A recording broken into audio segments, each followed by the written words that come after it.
juma ye octobre kalo tile 27 san 2027 aw bisimila Mali kunnafoni jabarani kan bamanankan kunnafoni kɛnɛ kan.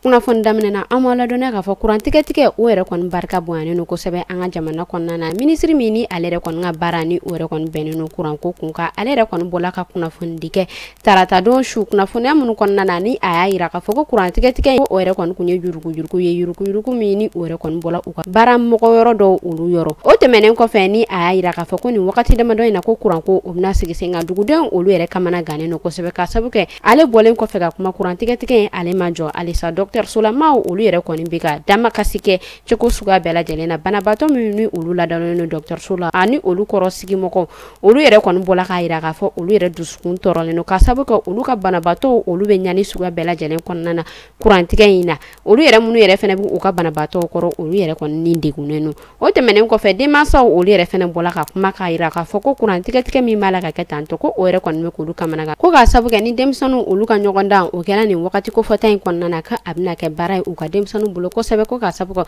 u yɛrɛ kɔni tɛ ka se k'u ka leçon olu ta sufɛla la ka sabu kɛ kurantigɛtigɛ ye.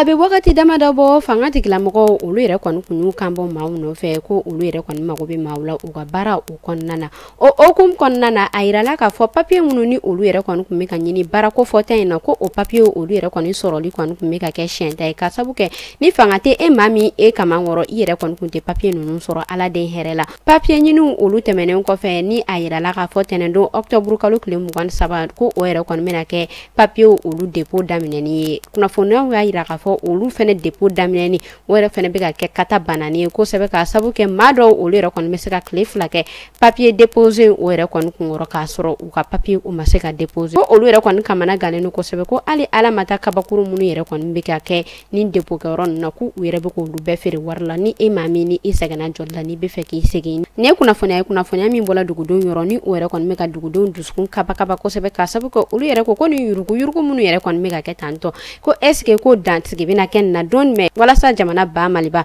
o bɛ se ka jɔ cogoya min na.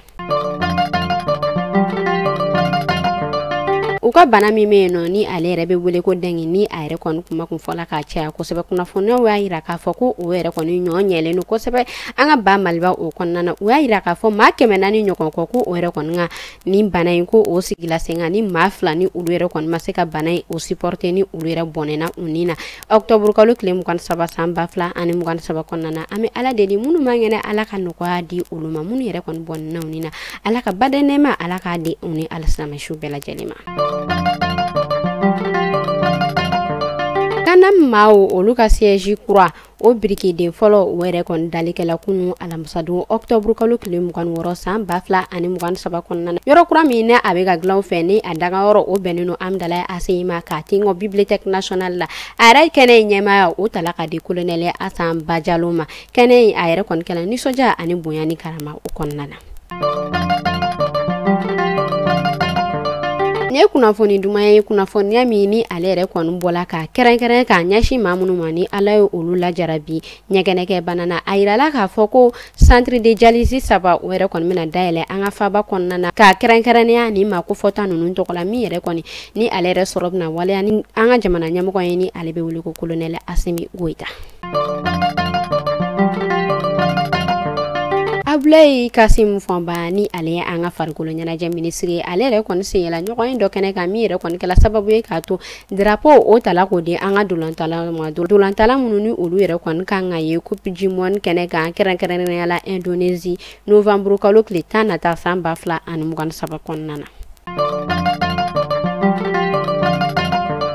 A yirala k'a fɔ ko Maroc depuis ale yɛrɛ kɔni ye a ka dumunimafɛnw kɛrɛnkɛrɛnnenya jaba ani pomme de terre o yɛrɛ kɔni doli jɔ Mali kɔnɔna na ni olu yɛrɛ kɔni bɛ ka kunsi Pays-Bas ani Égypte ma ko ni i dola an ka sugu olu yɛrɛ kɔni kɔnɔna na ko fɛn min yɛrɛ tɔgɔ ye pomme de terre ani jaba ye ko u yɛrɛ kɔni kɛlen no ka bere da olu sɔgɔ kun ko maga o yɛrɛ kɔni tɛ ka se ka kɛ olu la tuguni ko ba Maliba o kɔnɔna na yan nɔ mɔgɔw yɛrɛ kɔni u yɛrɛ kɔni ɲɛ u kɔni bɛ ka se ka da jaba ani pomme de terre kan mɛ o kɔni dunni o yɛrɛ kɔni gɛlɛyalen no kosɛbɛ maliyɛnw bolo. ameta Senegal ko kan dolantala meno ni ale be wele ko Sadio Mané kunnafoniya y'a yira k'a fɔ ale yɛrɛ kɔni bɛna kɛ o club français dɔ o yɛrɛ kɔni actionnaire ba ye kunnafoniya min ni a yɛrɛ kɔni bɔla u ka dolontaso la arabadon octobre kalo tile 25 san 2023 kɔnɔna na. Senegali ale fanga sinamatɔn ɲɛmɔgɔ ni ale be wele ko Ousmane Sonko ni ale yɛrɛ kɔni kun be fanga tigilamɔgɔ ka bolo kan depuis juillet kalo laban fo kana se an be waati na i n'a fɔ sisan nɔ a kun ye grève de faim o yɛrɛ kɔni daminɛ kunnafoniyaw y'a yira k'a fɔ ko a yɛrɛ kɔni segila tuguni ka o grève de faim kelen ka a segila ko o daminɛ tuguni min yɛrɛ kɔni be ka kɛ sababu ye k'a to o yɛrɛ kɔni be ka dadigi kɛ ale yɛrɛ kɔni ka kɛnɛyaw la.